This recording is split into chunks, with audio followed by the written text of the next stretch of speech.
Bagong loan application guys na para sa lahat. Kahit po ikaw ay unemployed or kahit pa ikaw ay estudyante, pwede mo pong itry itong loan application na to. Kasi dito guys, hindi mo na rin kailangan magpasa ng payslip or ng other proof of billing para makautang. Kasi dito guys, may instant offer sila na 10,000 pesos kaagad. Bagong-bago, kaya need mo nang silipin. So hindi porket may offer sila na instant 10,000 is go ka na agad without knowing kung magkano ba yung interest at kung hanggang kailan natin siya pwedeng bayaran. So dito guys, tinry ko siya by myself para i-share sa inyo kung okay yung loan application at kung worth it ba na i-download nyo siya. So dito guys, ang pangalan po nito ay Home Pro Loan. Siyempre, wag nyo muna itong i-install hanggat hindi nyo pa natatapos tong video na to. But before natin guys, simulan kung anong meron dito kay Home Pro Loan. Kung ikaw po ay hindi pa nakasubscribe sa aking YouTube channel, nako, wag ka na pong magdalawang isip na i-click ang subscribe button, turn on the notification bell, syempre, para updated ka rin sa mga gantong usapan and sa ating pa-daily Gcash giveaway. So, every video po na ina-upload ko, kumukuha po ako ng dalawang lucky winners. At ang dalawang maswerte po na napili ko ngayon ay sila.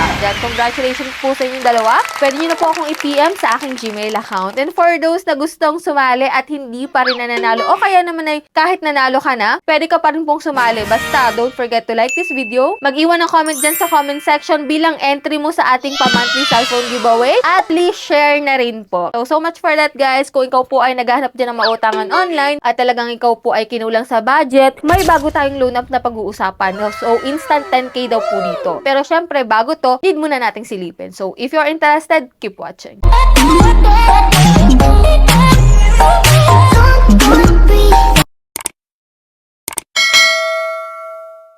Before tayo mag-start, syempre hindi po sponsored tong video na to at hindi rin po ako agent at promoter ng loan application na to. So dito guys, tinry ko po siya at inutangan ko siya mismo para maipakita sa inyo kung ano yung loan details na meron siya. So mas maganda kasi na alamin muna natin kung magkano yung mauutang natin, kung magkano yung interest at kung hanggang kailan natin siya pwedeng bayaran. So itong si Home Pro Loan guys is available lamang po sa App Store. So kinakalungkot ko guys na wala po siya sa Google Play Store. So maybe soon no guys. So ito nga po, nung na-download ko po siya, meron po siyang 42 ratings at 4.9 star at makikita mo nga dito sa kanilang ads, more credit, more cash. And long-term support loans daw po sila. Pwede ka po makapag-loan ng up to 1,000 to 200,000 pesos. So in-install ko na po siya guys para makita ko talaga kung anong meron sa application na to. And dito syempre kapag wala ka pa pong account, magre-register ka po using your active mobile number and then get OTP mo po and then sign in now. And then dito guys, no waiting daw po sila. Instant disbursement and get your funds now once na nag-apply ka po ngayon. Kung approve ka guys. So click natin yung apply now. So ito po yung mga fill upan mo dito guys. Personal info, work information. So dito guys, pwede nga yung staff, entrepreneur, self-employed, student, retired, and unemployed. So dito guys, after nun, emergency contact, tatlong contact number lang naman po yung hinihingi nila. Pero make sure pa rin kung sino yung tatlong ilalagay mo. And make sure na aware din sila para at least hindi na sila magulat kung may tumawag man or mag-text sa kanilang number. And then dito guys, sa credit standing, dito guys,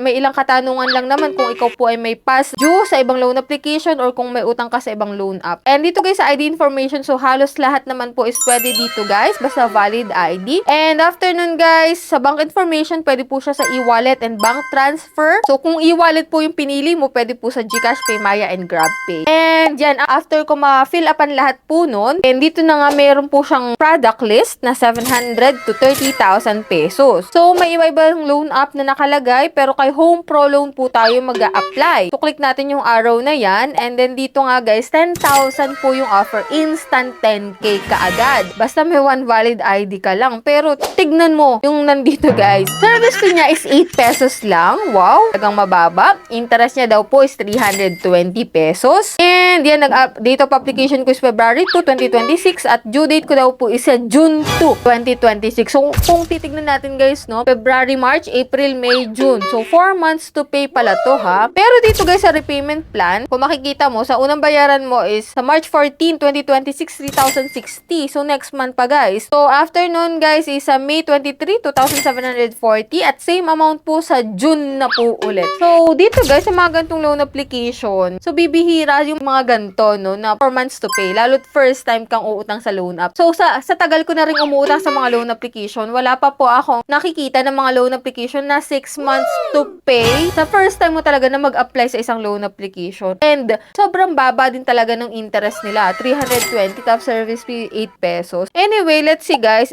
check natin to. So, under review po yung aking application. So, babalikan ko siya ngayon, guys. And kung makikita nyo dito, you cannot apply now, please back later. Pero dito, guys, makikita natin may pending repayment, submit application, processing completed. Dito tayo sa completed. And rejected po yung ating application, which is good naman. And, nag-iba yung pangalan niya, guys, ha? Naging si Tala Credit siya. Pero Home Pro Loan po yung pinag-uusapan natin loan up dito. So, confusing tong application na to. Buti na lang talaga hindi ako na-approve at na-reject po yung aking application. Kasi hindi mo talaga malalaman kung ano ba talaga yung pangalan niya, Home Pro Loan, tapos naging si Tala Credit. So, that's it. Yan lang po yung ating vlog dito about kay Home Pro Loan. If ever na may isa sa inyo na na-approve dyan at nanonood kayo ngayon, please share your experience if ever na na-approve kayo, magkano yung nautang nyo, and kung hanggang kailan nyo siya pwedeng bayaran. So, dito guys, rejected po yung ating application. Hindi natin siya nasilip, pero yung loan details, 10,000 na. Pero, bibihira talaga ako maka-experience ng 10,000 kaagad sa first loan mo. So, sa mga na-experience ko, hindi tataas ng 10,000 sa first loan. Nasa sa inyo na guys kung magta-try pa rin kayo dito kay Home Pro Loan. Hindi ko naman kayo pinipigilan. Nasa sa inyo naman yung decision dyan guys. Pero sabi ko sa inyo guys, pag-isipan yung mabuti. Kasi malay mo magulat ka na lang na hindi pala 10,000 yung in-offer sa'yo. Tapos kalahati na lang yung na-receive mo sa loan amount mo, no? So ingat-ingat ka rin sa mga loan application na ina-applyan mo. So make sure na manood kayo ng review. Talagang applyan nyo lang talaga is yung mapapagkatiwalaan sa panahon ngayon. So yan lang guys yung ating vlog for today. Kung may mga katanungan po kayo, i-comment nyo lang po dyan sa comment section. And for those na hindi pa dyan nakasubscribe, i-click nyo na po yung subscribe button, turn on the notification bell para updated kayo sa ganitong usapan. So, bye-bye na muna for now, guys. See you on my next upload.